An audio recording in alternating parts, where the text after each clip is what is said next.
Bienvenue dans Talents of Tomorrow et pour ce premier épisode de la saison 2, je vais vous parler de mon retour de l'Université de la Singularité. Are you listening?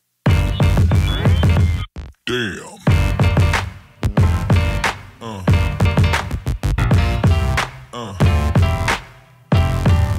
Alors tout d'abord, l'Université de la Singularité, qu'est-ce que c'est? C'est une université qui a été créée par Ray Kurzweil et Pete Diamandis. Ray Kurzweil étant ce grand inventeur bien connu de tous qui veut vaincre la mort et qui, avec ses 120 pilules par jour, essaye de disrupter tout ce que l'on peut imaginer de disruptable.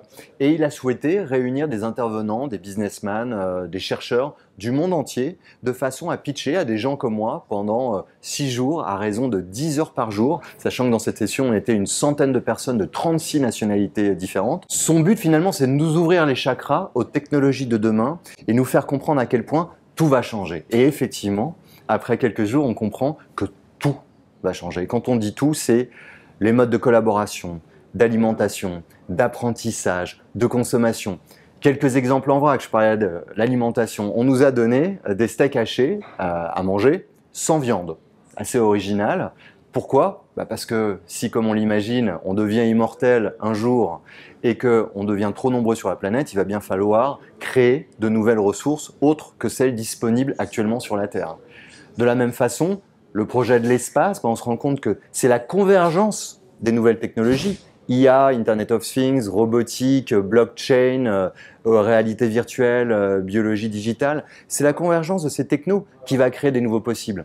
L'un des plus grands problèmes rencontrés dans l'espace, c'est l'acheminement des pièces qui sont cassées dans une navette. Si on prend l'impression 3D, des gens, made in space, ont créé un four spécial qu'ils envoient dans une navette, ce qui permet aux gens des milliers de kilomètres de la Terre de créer les pièces dont ils ont besoin pour réparer leur navette et donc vraiment réparer un des plus gros problèmes que rencontrait l'aérospatiale. C'est vraiment la convergence des technologies qui va totalement révolutionner tout ce que l'on connaît. Et ce qui est fascinant, c'est qu'on sent vraiment que la question, c'est pas de savoir si ces changements vont arriver, mais quand et comment ils vont arriver. Et c'est fou la combinaison avec toutes ces nouvelles technologies. On sent qu'effectivement le monde tel qu'on le connaît aujourd'hui n'existera plus du tout d'ici 2030. Donc c'est vraiment demain. Ce qui est terrifiant dans l'histoire, c'est que tous les gens qui venaient nous parler nous faisaient rêver, nous montraient qu'on pouvait changer le monde et disrupter un domaine, mais n'avaient aucune vision de la société. Quand on leur posait des questions éthiques, politique, sociétale, sociale, économique, philosophique. Ils n'avaient pas de réponse à ces questions.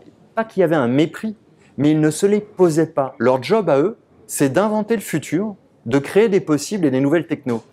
Comme si c'était à nous de nous emparer de ça et de définir finalement l'usage de ces technologies et à quelle vision de la société ça allait répondre. Sauf qu'aujourd'hui, personne ne se pose des questions. Pour ne parler que de la sphère politique, quand elle est venue à l'Université de la Singularité, il y a un éminent représentant qui, lorsqu'il a entendu parler de la blockchain, a dit « ça a l'air super, où est-ce que je peux en acheter une ?»